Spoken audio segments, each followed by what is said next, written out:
So ngayon mga idol, magtuturo naman tayo kung ano ba ang dahilan kung bakit tayo nagkakaroon ng flag ceremony o flag content.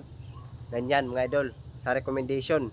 Unang-una, pindutin ang Facebook, pindutin ang profile, pindutin ulit, pindutin ang professional dashboard, scroll down, pindutin ang tools, scroll down, pindutin ang recommendation. At dyan mo makita kung mayroon kang flag content at kung meron man, i-delete mo yan ang video. So, ang pinakabawal dito mga idol, lalo na sa mga baguhan dyan na kakaupay sa palang pag-vlog mga idol.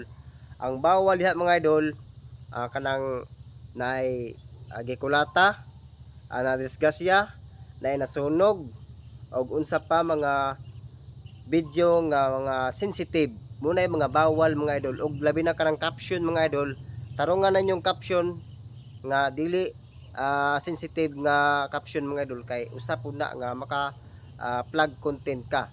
So mao na mga idol kung unsa gini ang mga video nga bawal. So bago ang tanan mga idol, pa-subscribe naman sa akong YouTube channel mga idol, o pindutan lang pod ang bell para kanunay ka makasunod sa akong video. Nagasalamat.